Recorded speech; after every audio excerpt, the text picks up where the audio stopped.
Welcome back to the show floor. We are here talking with Benjamin, the Community Program Manager for Gaming for Everyone. Hi, how's it going? Really good. We're excited to be here at another PAX. Absolutely.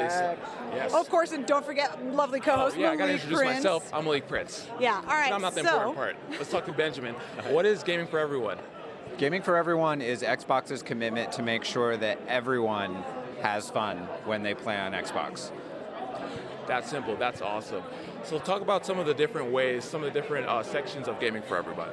Yeah, absolutely. Like making sure that Xbox is a place where everyone has fun is going to be a multifaceted endeavor to make sure that not only the games that we create, the features on our platform, the accessibility of our platform, but also how we engage with the industry as well is really important. And that's actually what we're doing here at PAX is one of the things that we do as the Community Program Manager is work to support the underrepresented communities that are in the gaming industry so that they can have an impact on the industry, especially with the products that are being created.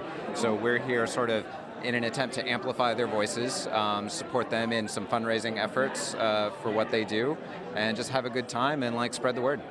Well, and I noticed one of the things you have on your badge, of course, you've got the Great Able Gamers banner on your badge. You have a My Pronouns Are He, Him badge. Can you talk a little bit about that, about education there? Yeah, absolutely. So, I mean, like with a lot of communities, it's just a matter of educating people about the impact that you can unintentionally have.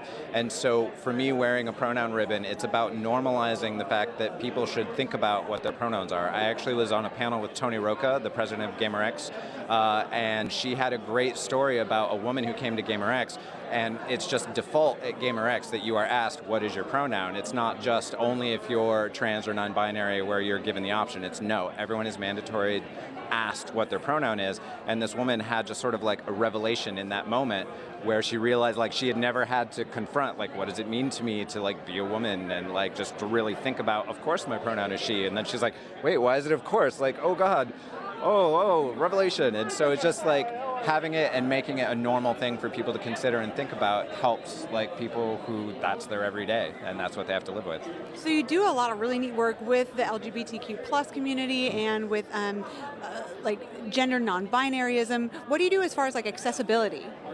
There's a lot of great work that's done with accessibility, both on our platform, but also in supporting charities like Able Gamers, who work to provide like really awesome like custom controllers to people who have physical disabilities that prevent them from doing so.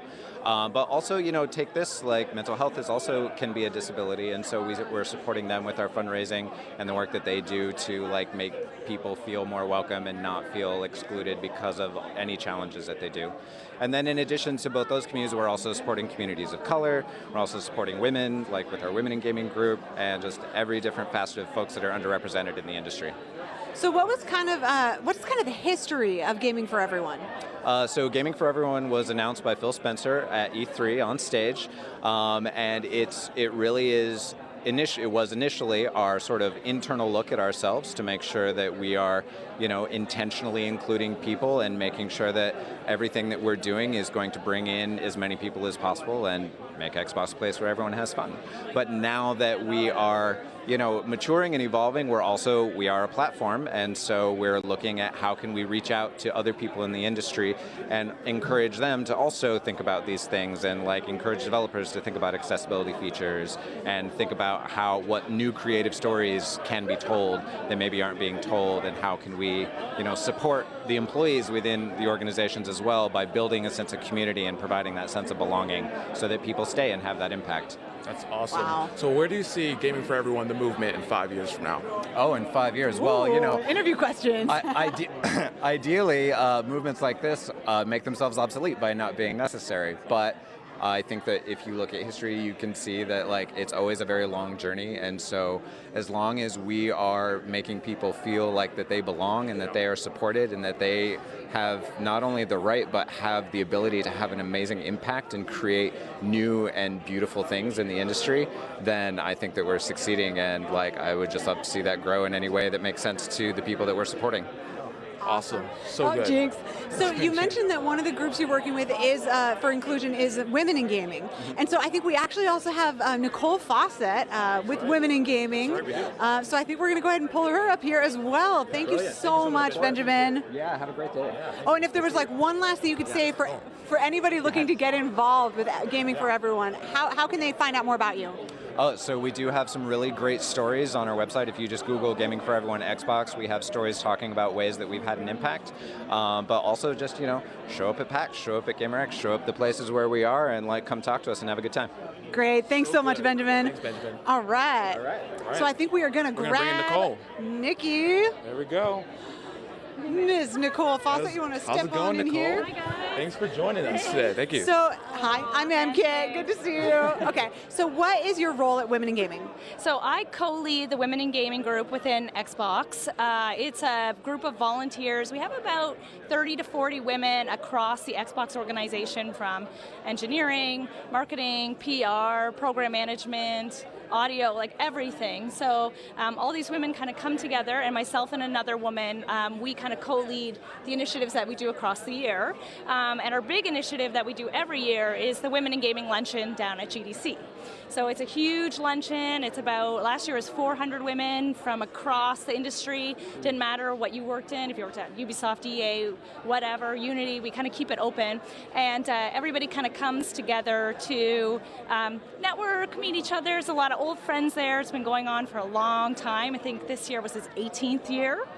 And yeah, it's a long. It can vote. Old enough to vote. Yeah, it is. It's an adult, and so yeah, so one of those, we kind of help lead that event year over year. Yeah. So what are some of the initiatives that you're really looking to kind of make happen as the Women in Gaming group? Yeah, so this year we're really focused on kind of three main things. So we're focused on internal events, so stuff that we do inside Microsoft to kind of retain the women that we have and make Xbox a great culture for women. So there's things that we're doing there. Then we do external events, so GDC 2018 will be back again. At the end of September, we're actually going to be at Geek Girl Con, which is here in Seattle, and that is kind of a very family-friendly con, dedicated to all things nerdy, and so we will be there with a presence as well. And then we do a lot of outreach with some partners, so TakeThis.org is here, and so we work with some orgs to make sure that we kind of share some same values and really kind of get our name out there. And then we do things what we call attraction, so for young women and girls in the industry. So, or you're in school and maybe you love video games, but you never thought about making games or being in the games industry. I don't know about you or me. I did not. Exactly, I never expected to be here. And if I had known maybe in high school that, cool, I could work at Xbox because I love playing games, yeah, that would be awesome. So we do things with Girls Make Games, and they do summer camp, and we help volunteer and share our expertise there. Oh, that sounds fantastic. I want to take things back a bit, because you mentioned making games was one of the things that kind of inspired you guys to start this movement. What are some of the other things that you wanted to address with women in gaming? Yeah, so we definitely want to, so there's a few things. Retention, keeping women in the industry, keeping women at Xbox, definitely making it a safer space for women to be online. So we work with some organizations around online safety, harassment. It's really important for us at Women in Gaming that we have a really strong community that supports each other, and that starts, from Phil Spencer all the way down. So definitely that's big. And then, again, visibility, really. I think, women are underrepresented in the games industry. A lot of women play games, but there's not enough women making games. And so, again, getting back out there to that younger generation and letting them know that this is an industry they can be a part of. That is so exciting. Okay, so if you had one just little short piece of advice to toss to a young girl, maybe in junior high or high school, about where to start if she's interested in maybe working the industry? Yeah, so I would say two things. So one, if you have an idea for a game, just write it down. Just get it out there. Start talking to people about it. Make it happen. You wouldn't believe the amount of games that are, here at PAX today that just started from a cool idea. And no idea is dumb. There's amazing games out there. So do something. And the other thing I would say is try and find a community, in your area. Go to a game jam, go to an Xbox community meetup, go online to the ambassadors, make a connection and reach out. Oh, that is awesome advice. Thank you. Yeah. Thank you so much. We'll see you guys later. See you later.